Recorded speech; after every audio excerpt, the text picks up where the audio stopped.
এরা আমার অডিয়েন্স। আমি হাত জায়গায় কথা বলতাম যে হয় সে ছোটবেলা থেকে হয়। স্কুল জীবন থেকেই আমি রাজনীতি সচেতন ছিলাম, রাজনীতির প্রতি আগ্রহ।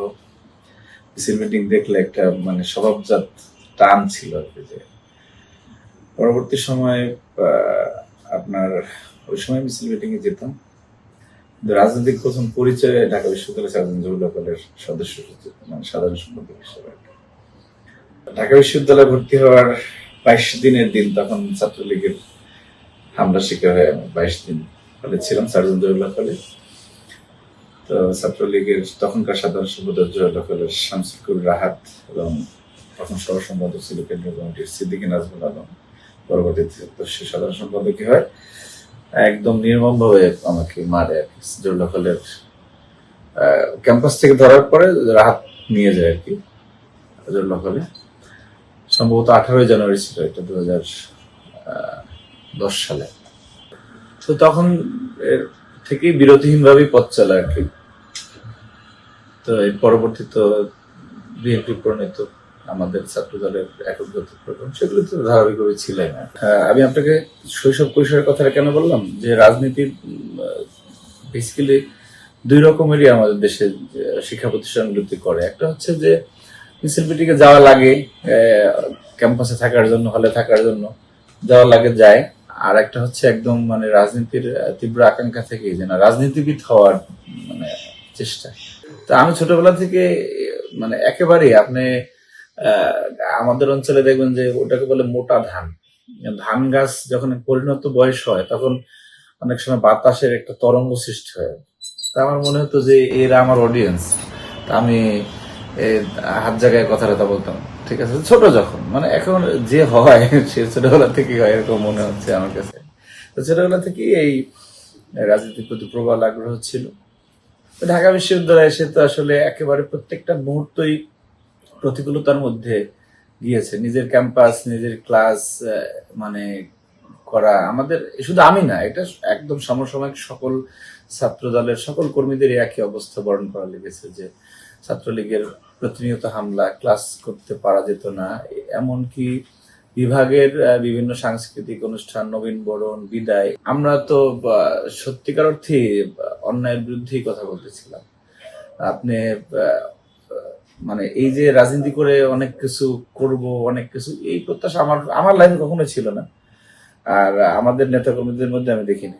আমি ছোটবেলা থেকেই আমার একটা ইচ্ছা ছিল যে আলাদা কিছু হওয়া, বড় কিছু হওয়া, আলোকিত কিছু হওয়া। এখনো সেই স্বপ্নের পিছনে আছে, ঠিক আছে। আমি এটা, এবং এই যে এত জুলুম নির্যাতন হয়েছে, আমি কখনোই এই উপলব্ধি আসে নাই যে এটা কেন করলাম, কারণ এটা তো দেখে শুনেই বেছে নিয়েছে। ছাত্র দল করলে তো অবশ্যই আপনি অপরাপর কোথাও যদি রাজনীতিটা আপনি সৎ, স্বচ্ছ এবং দেশকে ভালোবেসে করেন, তাহলে তো সেটা সমাজে প্রতিটা চলার পথে আপনার এটা প্রতিফলিত হবে যে না, আপনি দেশের জন্যই করতেছেন।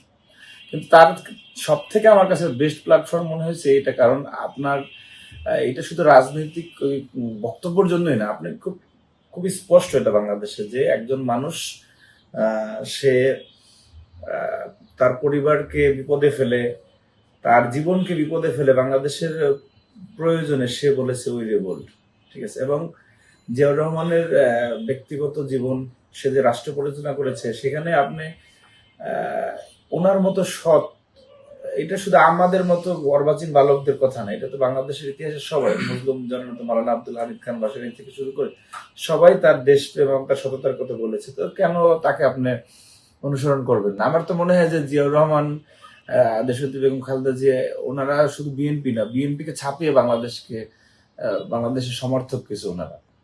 কারণ আপনি এর পরবর্তী সময় উনি মাত্র 3.5 বছর উনি দায়িত্ব পালন করলেন, উনি শাহাদাত বরণের আগে। আপনি একটা ভঙ্গুর দেশকে কিভাবে উনি কোন জায়গায় রেখে গিয়েছেন, ওনার স্টাইল কি ছিল, উনি কিভাবে মানুষের সাথে মিশেছেন, উনি কিভাবে দেশ কিনে ভাবতেন, উনি সকল সমাজের শ্রেণী পেশার মানুষকে কিভাবে অ্যাকোমোডেট করে রাষ্ট্র ব্যবস্থার মধ্যে নিয়ে এসেছিলেন, দ্যাট ওয়াজ আনবিলিভেবল। আপনি এটা শুধু বক্তব্য না, এটা উপলব্ধি করার বিষয় আছে। উনি ছাত্রদলকে যেভাবে উনি শুরু করেছিলেন, যেভাবে পরিচালিত করেছেন, এবং ছাত্রদল যেভাবে পরবর্তীতে ছাত্র সমাজের কাছে দেশব্যাপী জনপ্রিয় হয়েছে, তাহলে আপনি কেন ছাত্রদল করেন? যদি রাজনীতি, ছাত্র রাজনীতি করেন, কেন ছাত্রদল করেন? আমি যখন ঢাকা বিশ্ববিদ্যালয়ে দায়িত্ব পালন করি তখন পর্যন্ত 30-এর কাছাকাছি মামলা ছিল। পরবর্তী সময়ে কেন্দ্রীয় কমিটি সাংগঠনিক সম্পদ হয়, আরো কিছু মামলা যুক্ত হয়েছে এবং সর্বশেষ বৈষম্য বিরোধী আন্দোলনে আপনার এক দফার আগে আমি যতটুকু জেনেছি মামলাগুলো প্রত্যাহার হয়েছে বৈষম্য বিরোধী আন্দোলনের সময়।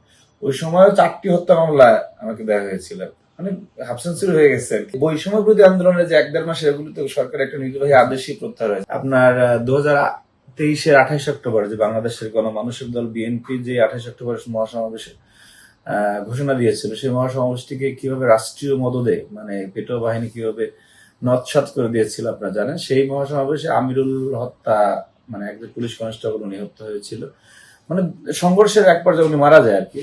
আমি তো ওখানে ছিলামও না। তো এখানে আওয়ামী প্রশাসন তারা চিন্তা করছিল যে একজনকে দিয়ে ছাত্রদলকে ভয় পাইয়ে দিবে আর কি, এই ধরনের একটা প্রয়াসের জায়গা থেকে। যেহেতু আমি ছাত্রদলে খুবই পরিচিত মুখ, সেই কারণে ওরা চেয়েছিল যে মানে আমানকে দিয়ে একটা মেসেজ দিয়ে দেওয়া যে রাজপথে থাকা যাবে না, বা স্বাভাবিক আপনার একজন সহযোদ্ধা যদি মারা যায় তো আপনার তো একটা প্রভাব পড়তেই পারে। ওই মামলায় তো আমাকে গ্রেফতার করে কাউন্টার টেরোরিজম। তো কাউন্টার টেরোরিজম গ্রেফতার করার পরে প্রায় তখন আমি 3 দিনের মতো গুম রেখেছিল। সেখানে নির্যাতনের ভয়াবহতা আপনারা সামাজিক যোগাযোগ মাধ্যমে দেখেছেন, ইলেকট্রনিক প্রিন্ট মিডিয়া দেখেছেন, এবং অনেক কিছু তো বলা যায় না। তারপরে 19 দিন রিমান্ডে একটানা counter terrorism, DB, cyber, Motijheel zone, এরকম 19 দিন একটানা রিমান্ডে ছিলাম আর কি।